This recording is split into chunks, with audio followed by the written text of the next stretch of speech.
हेतल रुको।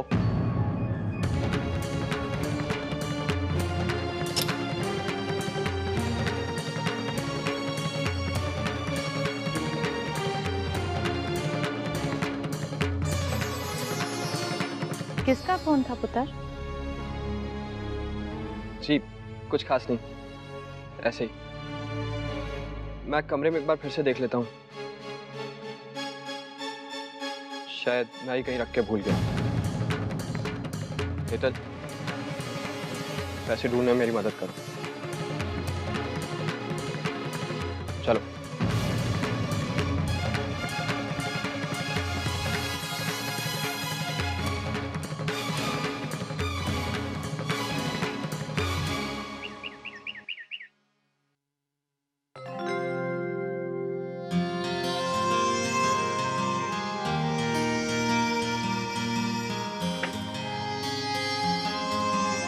मोना बेटा, आज तुम्हें घर में कोई जरूरी काम तो नहीं है?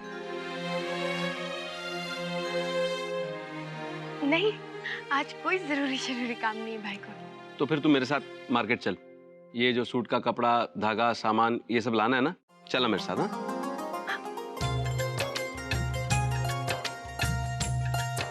अम्बा जी, अगर आपको कोई प्रॉब्लम नहीं है तो क्या मैं जाऊं?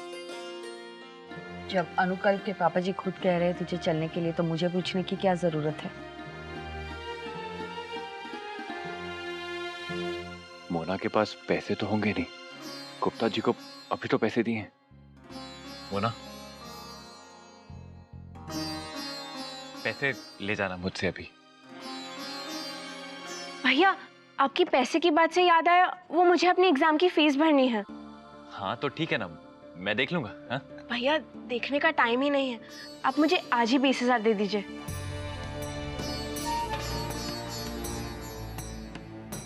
20,000 रुपए? क्यों भैया, क्या हुआ? नहीं वो सेजल कुछ दिन बाद दूँ तो चलेगा क्या? भैया, ये कॉलेज, घर, पढ़ाई के चक्कर में मैं तो भूल ही गई टाइम पे फीस भरना। अब मुझे आज ही फीस भरनी पड़ेगी। वो क्या है ना, अभी महीने का आखिरी हफ्ता चल रहा है, कैश थोड़ा खत्म हो गया है। नेक्स्ट मंथ जैसी सैलरी मिलती है मैं देखो तेरी फीस सबसे पहले दूंगा। लेकिन भैया, आज फीस भरने की आखिरी तारीख है।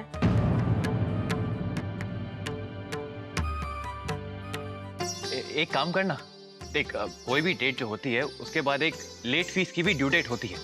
थोड़ा पेनल्टी लगेगा लेकिन मैं देता हूँ ना वो भी। हाँ तो बस नेक्स्ट वीक तक डिले कर ले प्लीज। भैया, ये वो लेट फीस की ही आखिरी तारीख है, मुझे आज फीस भरनी ही पड़ेगी, वरना मैं एग्जाम में नहीं बैठ पाऊंगी।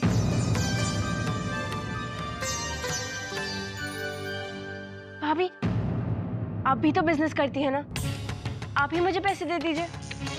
तेरी अम्बा जी और तेरे पापा जी जिंदा है, हम दे देंगे। और सुन, अपने भाई और भाभी से कोई उम्मीद मत रखना। ऐसा क्यों कह रही है अम्मा जी? लेकिन सुनिए, वो सेजल के नाम की जो एफडी है ना, वो आज ही तोड़ दो और उसमें से उसे 20,000 दे दो फीस भरने के लिए। लेकिन भारती, वो पैसा तो सेजल की शादी के लिए है। शादी में अभी वक्त है ना, अगर अभी फीस नहीं भरी तो उसका पूरा साल खराब हो जाएगा, और फिर महीने का आखिरी हफ्ता भी बाकी है। घर खर्च के लिए भी तो पैसे चाहिए। मैं किसी के आगे हाथ नहीं फैलाऊंगी। कुछ लोग ऐसे हैं, पत्नी को देने के लिए पैसे हैं, बहन की फीस भरने के लिए पैसे नहीं है।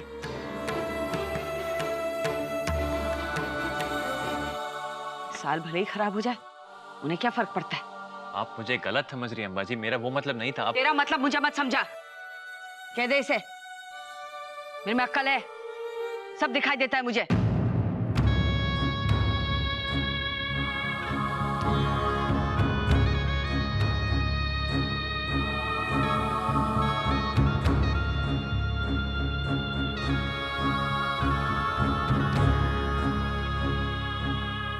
वो तो अच्छा हुआ कि ज्वेलर का फोन आ गया और मुझे पता चल गया, नहीं तो तुम यहाँ हम सब उन पैसों के लिए परेशान हो रहे थे, तुम उन्हीं पैसों से अपना हार बनवाने चली थी। मैं पागलों की तरह यहाँ ढूंढ रहा हूँ। और तुम पूछे जाने पे भी मना कर रही हो कि पैसे नहीं है तुम्हारे पास। तुम्हें कुछ नहीं पता। करण, मैं डर गई थी बहुत। चुप, एकदम चुप। अब एक बात नहीं सुननी मुझे तुम्हारी। मैं ज्वेलर के पास जा रहा हूं और वो हार को कैंसिल करवा के पैसे वापस लेके आ रहा हूं। और अगर तुमने दोबारा ऐसी हरकत की तो याद रखना, मुझसे बुरा कोई नहीं होगा। समझी? देखो मेरी तरफ, समझी?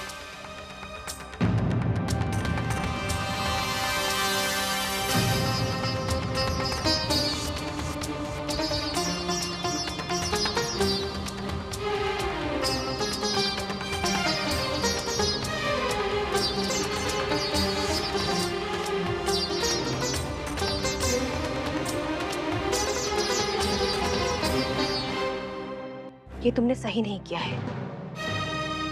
ऐसा करके करण को, हम सबको कितनी परेशानी में डाल दिया है। सतनाम भाई साहब और उनकी कितनी बातें सुननी पड़ी करण को। अरे अगर ज्वेलरी बनवानी थी तो बोल दिया होता, लेकिन ऐसे। छी छी छी छी छी।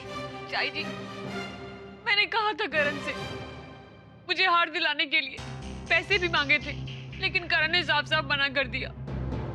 अब आप ही बताइए ना चाई जी, क्या इस घर में सिर्फ विमी चाची को हक है अच्छी और महंगी ज्वेलरी पहनने का? क्यों? क्योंकि वो मालकिन है, उनके पति दुकान चलाते हैं, लेकिन मेरे पति उनकी दुकान पे काम करने वाले एक मामूली नौकर है बस। नहीं नहीं पुत्र, ऐसी बात नहीं है। तुम ऐसा ही है चाई जी। विमी चाची हमेशा मुझे नीचे दिखाने का कोई ना कोई मौका ढूंढती रहती है। अगर मैं जरा सा खुश होती हूँ ना तो उन्हें अच्छा नहीं लगता। हमेशा मुझे रुलाने के लिए कोई ना कोई बहाना ढूंढती रहती है वो। तुम्हारी गलतफहमी है। विमी का दिल बहुत साफ है, वो तुमसे प्यार करती है। सिर्फ आपके सामने चाई जी, आपके सामने अच्छा बनने का नाटक करती है वो। देखा नहीं आपने, नीचे सतनाम चाचा ने आपके और बाबा जी के मुंह पे कह दिया कि आपके पास पैसे कहाँ हैं। और फिर कैसे विम्मी चाची पैसे लेकर आ गई थी। चाची जी, विम्मी चाची ये सब आपको, मुझे, पापा जी और करण को नीचा दिखाने के लिए कर रही है। नहीं नहीं पुत्र, इतना मैल मत रखो अपने मन में।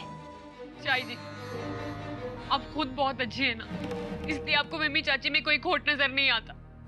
मुझसे पूछिए मुझे कैसे अपना हार दिखा रही थी वो बहुत दिखाती है कि मेरा पति दुकान चलाता है, मेरा पति पैसे कमाता है, इसलिए उनको दिखाने के लिए मैंने ये सब किया कि मेरा पति भी कमाता है।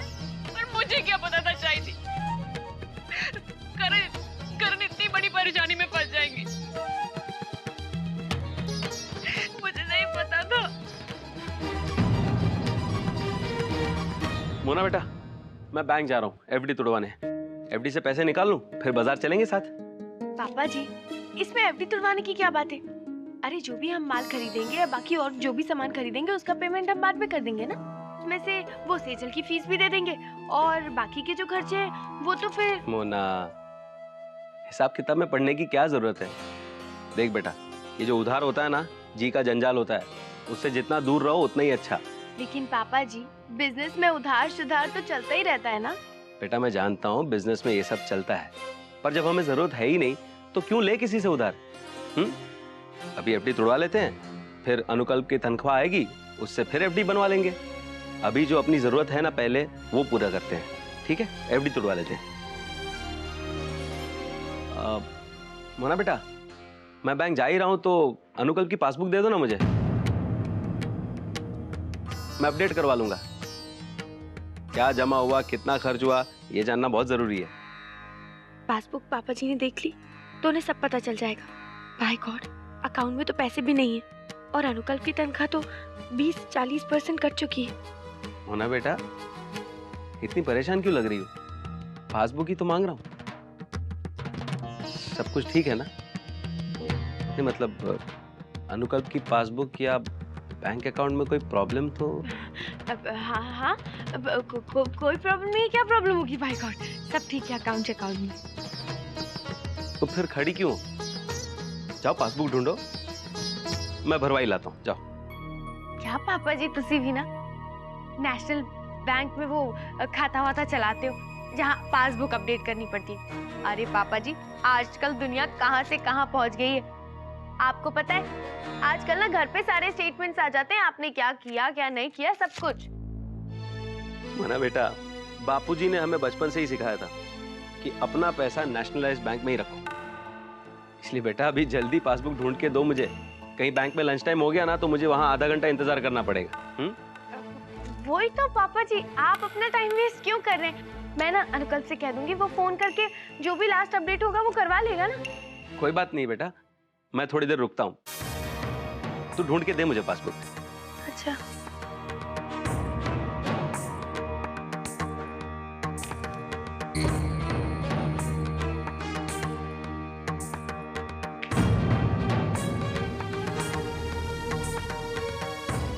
ये देख कुछ गिरा, एक मिनट है।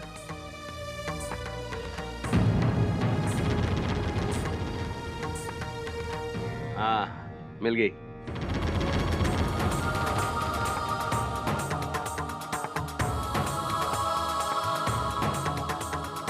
मोना,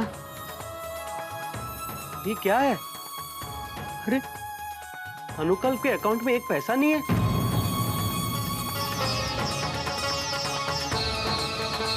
और पिछले कुछ महीनों से उसकी तनख्वाह कट के आ रही है। वाह, आप भी देख लीजिए, इसमें कोई आपकी जरूरी चीज हो, कुछ काम की चीज हो। हाँ ला देख लेती हूँ। याद है भारती, अरे पिछले बार सफाई में तेरे बापूजी का वो पैर कर पेन पार्क, हाँ हाँ वही कचरे में चला गया था। ओहो, अरे ये तो बीजल बहन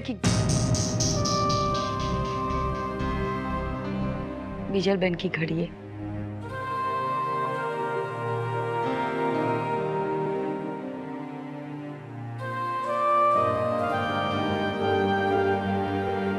पता है भारती, मेरा मन अभी भी नहीं मान रहा है कि बीजल ने ऐसा किया। जानती हूँ उसने अपने भतीजे की जिंदगी के साथ खिलवाड़ किया, लेकिन मैं माँ हूं ना, अपनी बेटी की लाख गलती पर भी मैं उससे नाराज नहीं हो सकती भारती।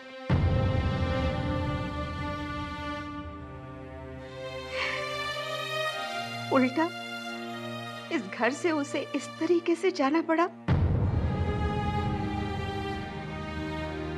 मन बहुत दुखी हो रहा है।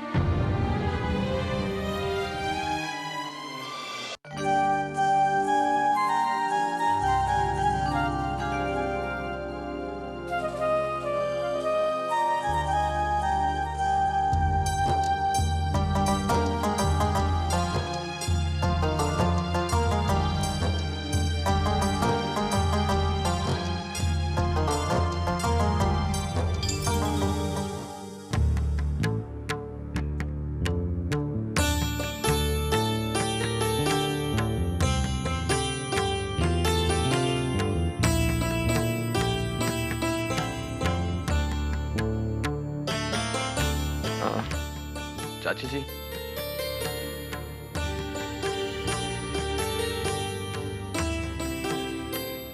ये पैसे चाचा जी को दे दीजिएगा। पुत्र, इतने पैसे आए कहाँ से? पैसे मैंने दुकान में ही रखे थे। वो दराज में रखे और यहीं सारे घर में ढूंढ रहा था। पता नहीं कैसे ये बात मेरे दिमाग से निकल गई। सबको बहुत परेशान कर दिया ना मैंने। आप प्लीज चाचा जी को बोल दीजिएगा कि पैसे मिल गए।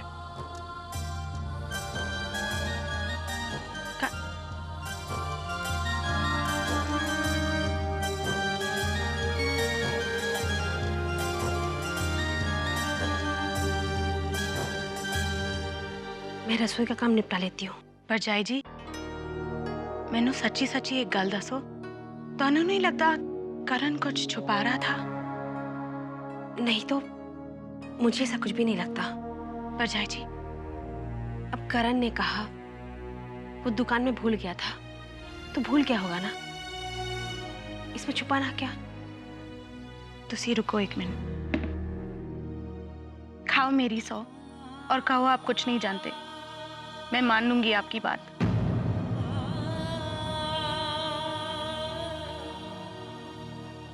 विमी, विमी,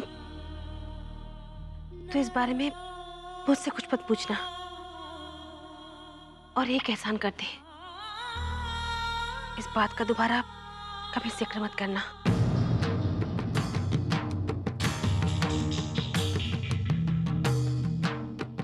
इसका मतलब मैं सही थी, कुछ तो हुआ है, कोई गलती जरूर है जो परजाई जी और करण दोनों ही छुपा रहे हैं। तो लानी जी के जाने के बाद एक फोन आया था। हेतल रुको। किसका फोन था पुत्र? जी कुछ खास नहीं। हो ना हो, ये बातें हेतल से जरूर जुड़ी हुई हैं। जय श्री कृष्ण। जय श्री कृष्ण। आ बैठ। हेतल बेटा, अच्छा मम्मा जी। हाँ, घर पे सब ठीक है? जी अच्छे।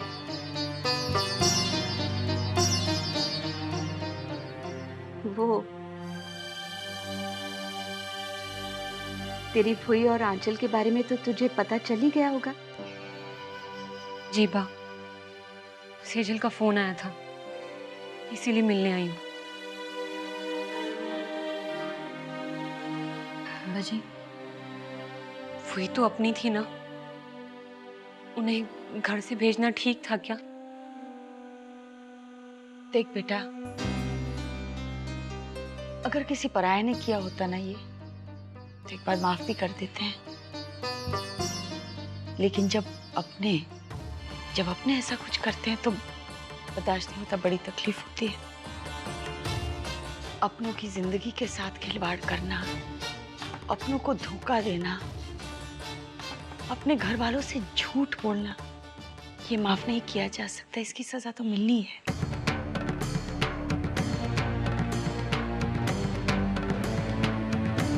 अम्बा जी, अगर मुझसे ऐसा कुछ हुआ होता तो तेरे साथ भी यही करती।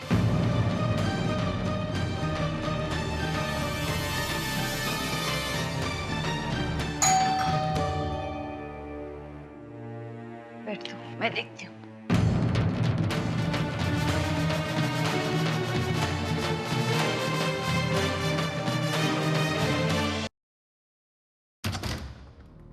जय श्री कृष्ण। हाँ जय श्री कृष्ण। क्या मैं अंदर आ सकता हूँ? जी हाँ आइए। आपने तो मुझे पहचान ही लिया होगा, पहले भी आया हूँ इधर। जी वो घर की मरम्मत के बारे में पूछे, लेकिन अब कोई जरूरी नहीं है काम, सब ठीक है। अरे बहन जी, आप गलत समझ रही हैं। भाई इसमें आपकी भी क्या गलती है? आपको जो बताया जाएगा वही तो समझेंगे आप। मतलब? आपकी बहू है ना मोना, अपने पति का सच छुपाने के लिए आप सब लोगों से झूठ बोला उसने कि मैं घर की मरम्मत कराने के लिए आया हूँ। तो फिर सच क्या है? सच ये है कि आपका बेटा अनुकल्प मुझसे कर्जा लेके बैठा है और उसी का तगाजा करने आया था मैं। मेरे अनुकल्प ने आपसे पैसे लिए थे? जी हाँ, वो आपकी बहू है ना मोना, बहुत हाथ पैर जोड़ रही थी मेरे कि मैं आपको ये बात ना बताऊं, इसलिए मैं चुप रहा उस दिन। अरे पहले तो अनुकल्प पैसे चुकाने के नाम पे आजकल करता था। कब लिए थे पैसे? अरे 3 महीने होने को आए, 2 महीने टालम टोली के बाद कह रहा था कि आपके पैसे किस्त में दे दूंगा।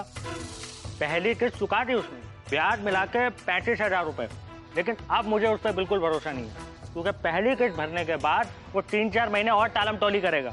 तो मैं आज बेशरम बन के अपने पूरे पैसे वसूल करने आया। माफ कीजिएगा, आपको परेशान करना नहीं चाहता था। अनुकल्प में भी मेरे को मना किया कि आपको ना बताए, लेकिन आपको तो पता है ना मेरा धंधा यही है, लोगों को पैसे देना और फिर उनसे वसूल करना। अब इतनी बड़ी रकम भगवान भरोसे तो नहीं छोड़ सकता ना मैं। कितने पैसे लिए थे? पूरे 2 लाख रुपए।